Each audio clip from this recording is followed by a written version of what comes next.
Hello, everyone, and welcome to today's webinar entitled Mind Over Money.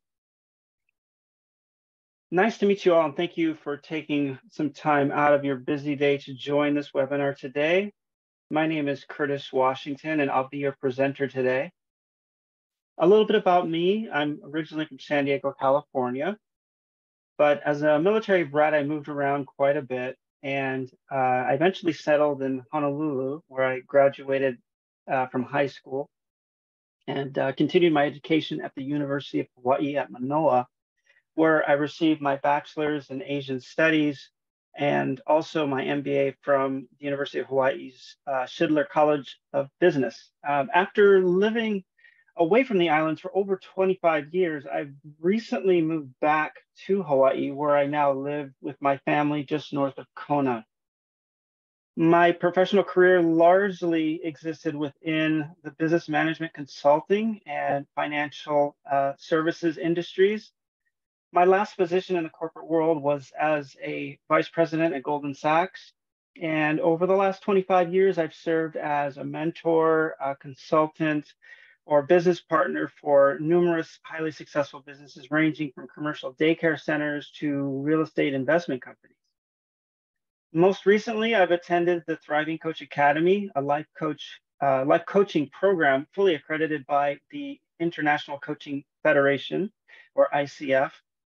I'm also the founder of Manifest Your Greatness LLC, which provides customized private and group life coaching programs designed to support clients in breaking through current blocks or challenges that prevent them from achieving desired results and leading more fulfilling lives.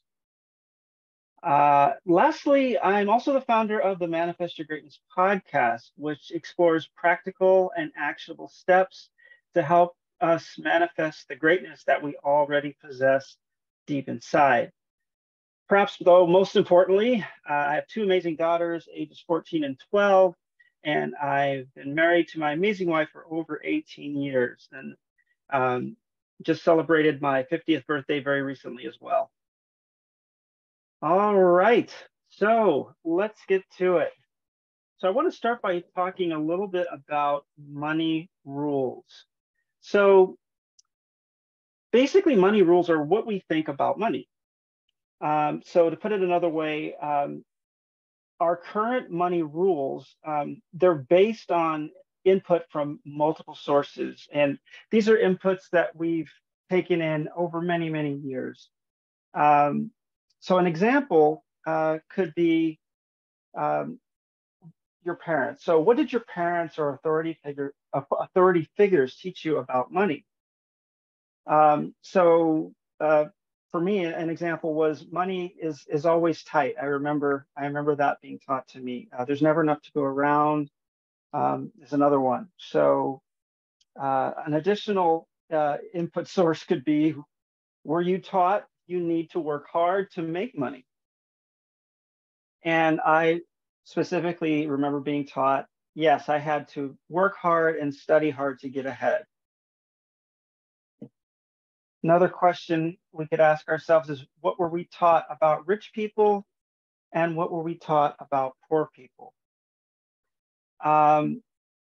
So yeah, for this one, I was taught that rich people were greedy, basically, when I was growing up.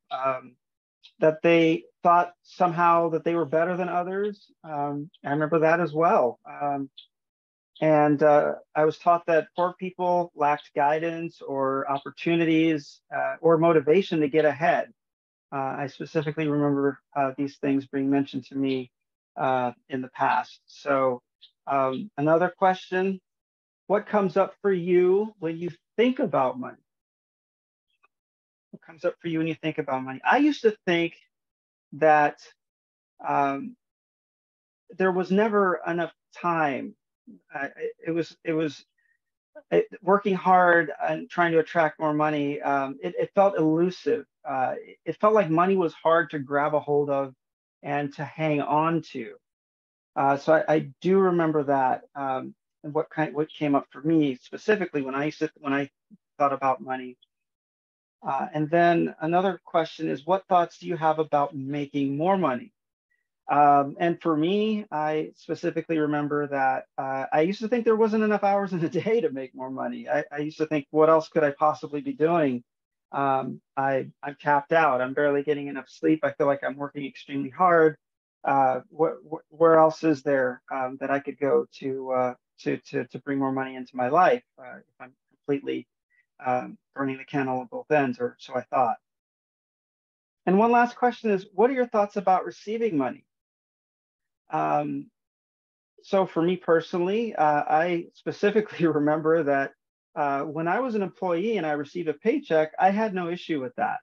I felt like I deserved it. I was very happy when the money came in. I was like, yes, I earned that. But the interesting thing is when I started charging people for my services as a consultant or business partner or mentor or life coach, I used to feel a little guilty. I wondered if I deserved it or if I was worth it.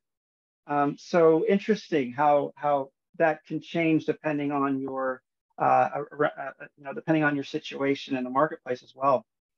So those are just some rules about money. And these are rules that we have, or many of us have, and they can color our thoughts about money and our relationship with money. So hypothetically, if we think of rich people as being evil and we judge them for being evil, greedy, and corrupt, for example, then we'll never really be fully on board with the goal to make a lot more money because we don't want to be judged as someone being evil, greedy, or corrupt. Um, so this is sometimes called the mirror phenomenon. And basically this says that whatever judgments we have about someone else will be the same judgments that we have about ourselves. So whatever judgments we have towards people who have a lot of money are the same judgments we would have towards ourselves. So if we believe that most people who are rich are evil or corrupt or greedy, then we will be blocked from financial success because we don't want to become someone who is evil, corrupt, or greedy. But this is just a judgment, and a judgment is just a thought. It's not a fact. So, and thoughts can be changed, of course. So, could you think of those who are rich as possibly having more options and more freedom to positively impact more people? Could that be another thought that you could have about rich people? How does that sit? Is that a possible thought that you might be able to have? And if it were, would you like to become someone who has more options and freedom to positively impact more people? So might this change in thinking also change how we think about making more money? Might this change affect how we think about receiving money? So it's very important that we think about the rules that we have around money and the judgments that we have, because if we judge, for example, rich people in a negative light, then you will have resistance to becoming wealthy because of your judgments around what it means to be rich. So that's something to keep in mind. Okay, so next I want to talk about money and what it really is. So what is money really? Well, money is simply a unit of measurement used in the act of giving and receiving. And it's a neutral exchange of energy. So all those rules we just covered, all those thoughts, all those judgments, all those emotions that we discussed previously regarding money, those are simply thoughts and judgments and rules that we have around money. There's no fact to them. We are creating a story, and that is how we see money. And that is in turn coloring how we interact with money and what our relationship is with money. So money is neutral. Okay. The next thing I want to talk about is money evil? Now, of course, in light of what we just discussed, we know that money is neutral. We also know that money is a magnifier. So there are people in the world who have lots of money, and some of those people do terrible things with lots of money, and some of them do wonderful things with lots of money. Some of the wealthiest people in the world have made tremendous contributions to society, while others who are equally as wealthy have done nothing to contribute or may have even used their resources to intentionally harm humanity. So money is simply a magnifier. If you're already a kind and generous person, having more money allows you to significantly improve your reach so you can positively impact more people. So with that in mind, how are we currently showing up when it comes to money? In other words, what is our mindset when it comes to money? Well, there are two very different mentalities that are very common when it comes to money. One is what I call the have, do, be mindset. And what this mindset basically is it means when I have the money, then I'll do what I most want and I'll feel amazing. But the problem with this is that this mindset means you're waiting until circumstances change before doing what is needed. So that means that we're subconsciously discounting our resourcefulness. And what I mean by this is that if we are saying, when I have money, then I will do what I want and feel amazing, we are basically telling ourselves that right now we don't have the money, therefore we do not feel amazing and we do not have what we want. So if we already feel that we don't have the money and we don't feel amazing, how likely is it that we are going to become creative and resourceful when it comes to drumming up new ideas and ways to attract more money? So this is also can also be referred to as the victim mentality, right? Because we're letting the circumstances define who we are, and we're giving the circumstances our power. Another mindset that we could have is what I call the be, do, have mindset. And this asks one simple question: who do I want to be? So the basic difference here is that if we're asking ourselves who we want to be, then we're able to clearly see what we want our lives to be, what we want our lives to look like, who we want to be. Basically, we're able to step into the future right now. And when we do that, by default, we become a lot more resourceful, we become a lot more creative, and we become a lot more determined. Because think about that. If we are saying we know who we want to be and we can fully step into who that person is right now, then we can start living that life right now. And what that means is that we will start thinking as if we are that person right now. And that is going to, of course, make us by nature become more resourceful, because we know who this person is, we know it aligns with our values, and this is the person that we want to become, and we know what they would do in a situation like this. They would come up with ideas, they would be very creative and looking for opportunities. So and they would be making decisions based on the life they want, not the life that they have. And this is a great question for all of us to ask ourselves from time to time. Are you making decisions for the life you want or the life you have? Because if you're making decisions based on the life you have, you will make decisions that keep you where you are. So that's something to keep in mind. Okay, so next I want to talk a little bit about money and how it moves around, and is there enough to go around?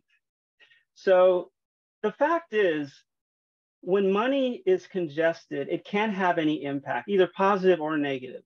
Your money can't serve you unless it's in circulation. So like energy, money is neutral. Like water, it needs to keep moving in order to have an impact. So we need to move from a scarcity to an abundance mindset in order to adopt that way of thinking. And that requires many of us to break through some of those old rules that I discussed previously about money. Now, this doesn't mean you should spend all your money, of course, but it means your money should be in circulation in a way that is helping you achieve your financial goals.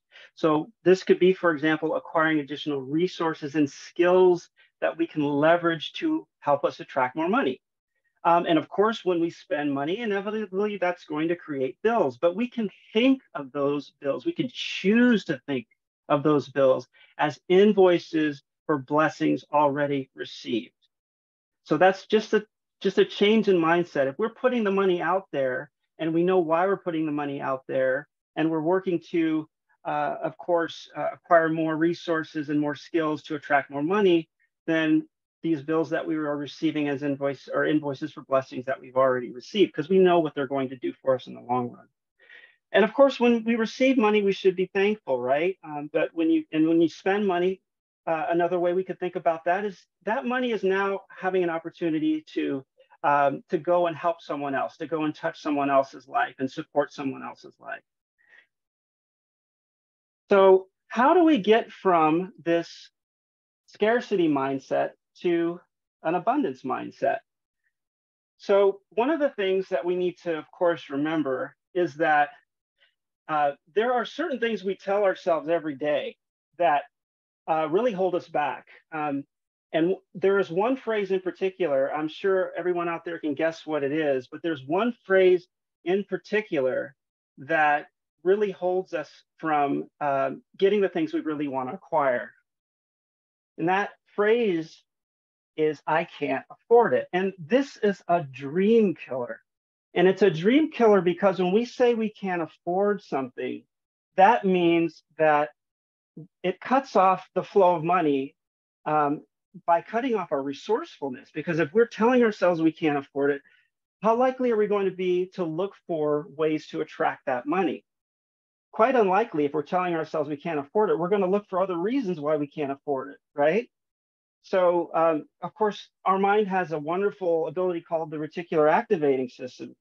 And that's when the mind starts looking for proof that supports your intention. So if you are saying, I can't afford it, you are going to find other reasons why you cannot have what you really want to acquire. It's going to automatically self-perpetuate these thoughts, and it's going to help you actually find more reason to not try because you already told yourself you can't afford it. So by simply making a change from I can't afford something to how can I afford something? How can I afford it? That minor change shifts our intention because now we're saying, what could I do? What could I try? Where could I look to attract enough money to be able to acquire what I really want? And your mind, of course, right, leveraging the reticular activating system, starts working for you to find opportunities. You get creative and you get resourceful because you're telling yourself that is your intention. If you are looking for a how, then your mind is going to follow suit and try to assist you in finding that. So what we need to make sure we're doing, of course, then is we need to entertain the thought that money can and will show up in unexpected ways. As long as we're open to that, as long as we're looking for a how. And like I mentioned earlier, we need to look for evidence of money showing up unexpectedly. And that, of course, requires us to have that simple shift in our mindset when we're looking for ways we can afford something other than telling ourselves up front we can't. Because if we're looking for ways, we're looking for evidence, we're looking for opportunities, and we should expect that money will show up unexpectedly on occasion because that's what we're looking for. And of course, we want to celebrate whenever we receive money. Whenever money appears, we want to be happy. We want to be very grateful for what we have. But we can also at the same time be open to receiving more. You can be thankful for your current life situation, the financial resources that you have, but you can also have a vision for the future. Okay, so with that in mind, and we've talked about abundance, now I want to talk about some reframes that we can have. These are ways that we can change our thinking that will help support us in attracting more money into our lives. So one of the ways is the way that we think about resources. So resources can be determined by what's in the bank, for example. Resources can be defined. If you log onto your account and you look at your statement and it says you've got whatever $1,000 in the bank or whatever $100 in the bank, that's factual. That's what it is. And resources can be defined. If you have whatever number of whatever you might have in terms of tools or your computer hard drive, all of that of course that's finite. There's a number, there's a value that we can attach to it. However, resourcefulness is determined by what's in our mind. So if we are resourceful, that helps us to always have an opportunity to grow, to always have an opportunity to expand, because what's in our mind, of course, is unlimited. We can always increase our skills. We can always try something different. There's so many different ways that we can go about trying to acquire more money or more resources for that matter. So that money reframe to stop focusing on resources and start more focusing on your own resourcefulness can be a very impactful thing to do, because you start to look at things from a different mindset. You're looking at things as your unlimited potential instead of what you're seeing that's external to you, that's outside of you. Another reframe is to move away from thinking of things in terms of how much they cost you. This focuses on loss and scarcity, because if we're saying, how much does this cost me? We're thinking about money leaving and it being gone and not getting that money back, right? We're thinking this is going to cost me money. And that mindset, of course, is a mindset of scarcity, because it's emphasizing that money, once it's gone, it's going to be very difficult to get back. So instead of thinking about how much something can cost me, a simple reframe could be, what do I have to gain from this? And this focuses on possibility and abundance. So we need to be able to retrain our brain to see the gain. So moving from how much is something going to cost to moving to how much is something going to benefit me. So everything is an investment. If we think of it that way, then of course we're much more likely to put money behind it, because we know something is coming back in return. So thinking in terms of possibility and abundance instead of thinking in terms of loss and scarcity is another great reframe. Another one is a rule that many of us may have about feeling guilty receiving money from someone. And a new rule that we could have around that is to think about, when we make money, it benefits other people and it allows me to contribute more. Now, I talked about this before, how it's a very interesting thing that happens when you get out of, you get out of the corporate world, where you're getting a paycheck and we have no problem receiving a paycheck and we feel like we deserve it. But then when you try to get out and establish your own value in the marketplace, it can be a little bit of a shift, right? Because then you have to define what you're worth in terms of money for your services. So that's something to think about. When you make more money, it benefits more people. And you just need to take care of yourself to be able to take care of others. One of the things I like to think about, and of course, I'm sure everybody has been on flights where they, of course, have that safety briefing at the beginning. And I've got two little girls, as I mentioned at the beginning. Well, not little anymore, 14 and 12, but they always talk about, when they talk about the oxygen mask, it's always something that I need to wrap my head around, because as a parent, of course, your intention and your thought is always to help your children, help your family first. So when they say, of course, what to do when the oxygen masks drop, do they say put on your kids' oxygen masks first and then your own? No, they don't, right? They always say put your oxygen mask on first and then assist others with theirs. And that's something it's the same thought process for this too. If you don't have an abundance of money, then it's going to be a lot more difficult for you to reach, to magnify, right? To reach more people, to assist more people, to benefit more people. And like I had mentioned earlier, since money is only a magnifier, if you are a generous person and you really want to help people, the opportunity to receive more money is going to give you only more, it's only going to empower you more to empower others more than you can at this point. So something else to think about. Now, the last thing I want to just briefly do here is I want to spend a few minutes and I want to ask everyone 3 questions here.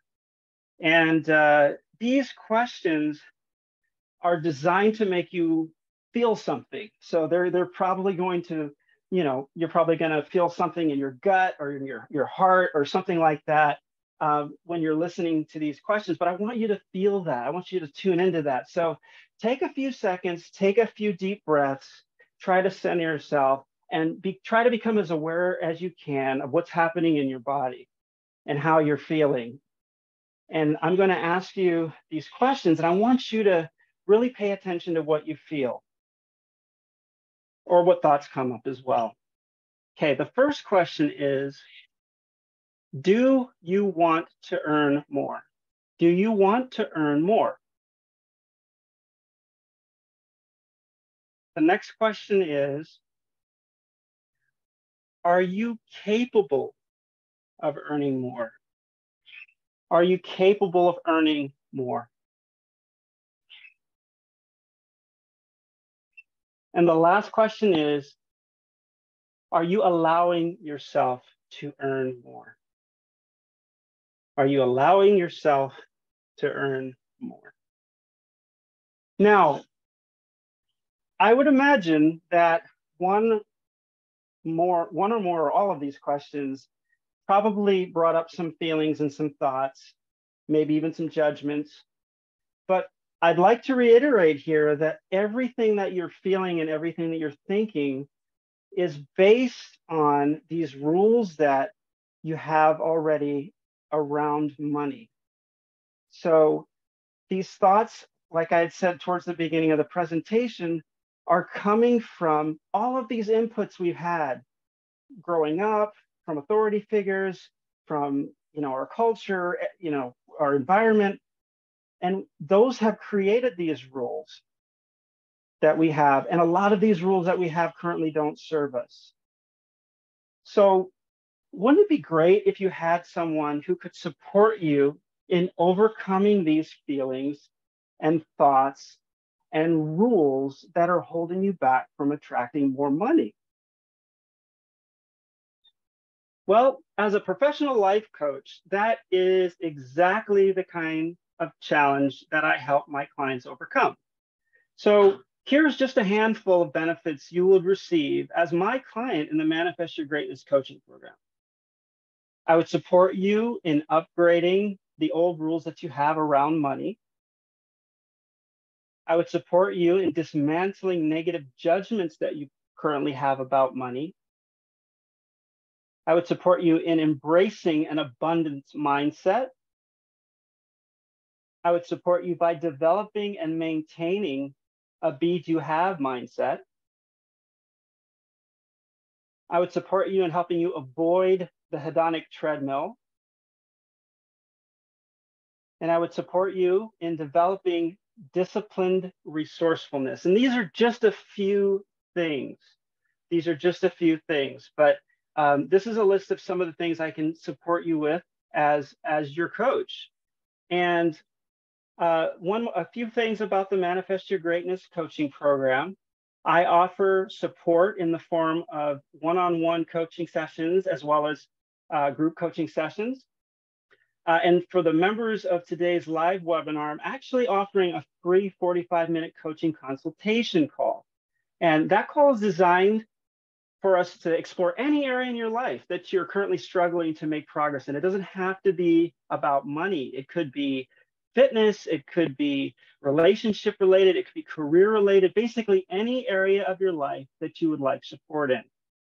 And if we mutually decide that I can support you in the area of life, in the area of your life that you're facing challenges in, and we seem like a great fit, then we can decide together whether or not it makes sense for you to enroll in the Manifest Your Greatness coaching program.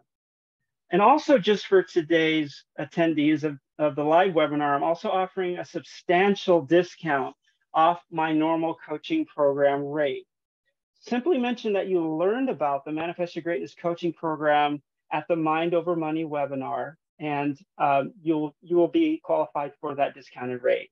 So if you're interested in learning a bit more about the Manifest Your Greatness coaching program and what it can offer, please reach out. We can discuss the benefits of the program in a lot more detail. you can actually schedule your own, at your own convenience, that free consultation call by just going to my calendar, and that can be found at manifestyourgreatness.com, which is my website, /contact. Or you can email me at curtis@manifestyourgreatness.com. Or if it's easier for you, feel free to put your name and phone number in the chat box, and I can try to give you a call as soon as I can following today's webinar. And of course, if you're looking for practical and actionable steps to help you manifest the greatness that you already possess deep inside, please be sure to check out the Manifest Your Greatness podcast. I release new episodes weekly. There is quite a few episodes available. It's free and it's available across all popular streaming platforms, including Spotify. And lastly, if you enjoyed today's webinar, please be sure to visit manifestyourgreatness.com and register for access to additional pre-recorded seminars. And also, there's a lot of other members-only resources available there for you. So have a look at that website as well. So thank you very much for attending today's Manifest Your Greatness webinar entitled Mind Over Money. I hope you found the concepts explored on today's call interesting and insightful. This webinar, along with other Manifest Your Greatness webinars, have been recorded. And if you'd like to access or share the presentation, simply visit manifestyourgreatness.com and create that account on my website, as I mentioned before. I will also be offering more free webinars on a variety of topics, all aimed to support you in your efforts to break through current blocks or challenges that are preventing you from achieving desired results and leading more fulfilling lives.